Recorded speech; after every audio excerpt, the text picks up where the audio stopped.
तपाईँले त्यो बालेनको कुण्डली हेर्नु भएको छ? हिजो एकजनासँग बालेनको कुण्डलीको डिस्कस भइरहेको थियो होइन बेलुका। त्यसको त शनि राहु 4th हाउसमा 85 योग त कसरी त्यति माथि पुगेको बालेनको कुण्डली नै होइन के त्यो? बालेनको कुण्डली नै होइन हो, मैले पनि त्यही भने क्या त्यसलाई।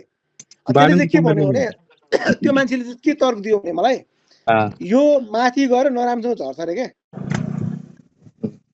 जस्तो त्यो तपाईँको विजय माल्या छ नि इन्डियाको अरबपति, हजुर उसको पनि 10th हाउसमा शनि राहु छ क्या तपाईँको 10th हाउसमा। अनि त्यो माथि पुगेर झरेको हो क्या, त्यो माथि पुगेर झरे हो क्या, अरबपति भएर झरे हो नि त त्यो मान्छे होइन। जो उठ्ता है वो नीचे गिरता है, जो स्टक मार्केट जस्तै त हो नि।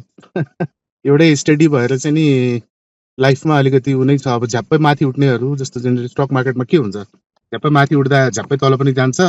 सुस्तरी स्टडीली माथि गयो भने चाहिँ सुस्तरी तल पनि आउन सक्छ, फेरि माथि पनि जान सक्छ। लाइफको फन्डा यही नै हो होइन।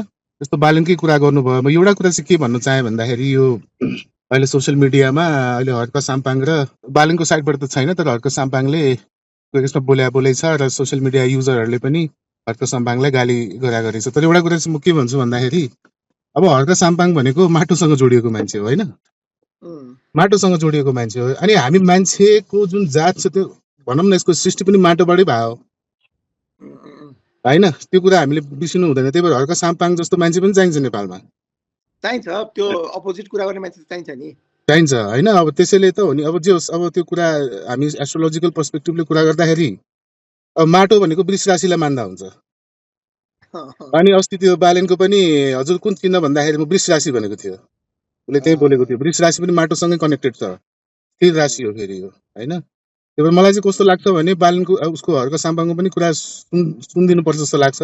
अनि रफादफा गरेर भैया क्या प्रब्लम क्या है आपको होइन, बसेर आनन्दले छलफल गरेर।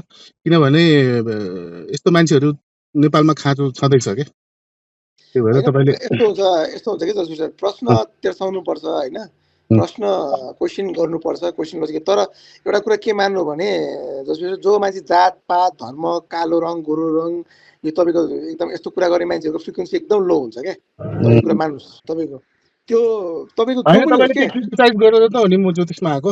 जस्तै चाहिँ यस्तो भयो तपाईँको र मेरोमा अध्ययन गर्ने हो भने तपाईँको 8th हाउस धेरै स्ट्रङ छ म भन्दा तपाईँको 8th हाउस। तर मेरो 8th हाउस तपाईँको फेरि कस्तो भयो, 8th हाउसमा त्यति ग्रह गरेर बसेको छ 9th हाउस। अनि फेरि यो पावरफुल ग्रहहरू बृहस्पति भयो, शनि भयो, अनि तपाईँको यो राहु भयो, यिनीहरूले एक घर आगे एक घर पछि चाहिँ असर गर्छ क्या। भनेपछि तपाईँलाई अब कस्तो हुन्छ नि, तपाईँले यसमै डिप अझै रिसर्च गर्दै पोइन्ट टु पोइन्ट लेख्दै एउटा बुक जस्तो लेख्नु भयो भने अथवा बुक जस्तो बनाउनु पनि भयो भने तपाईँको नाम ख्याति नै हुन्छ क्या यसमा।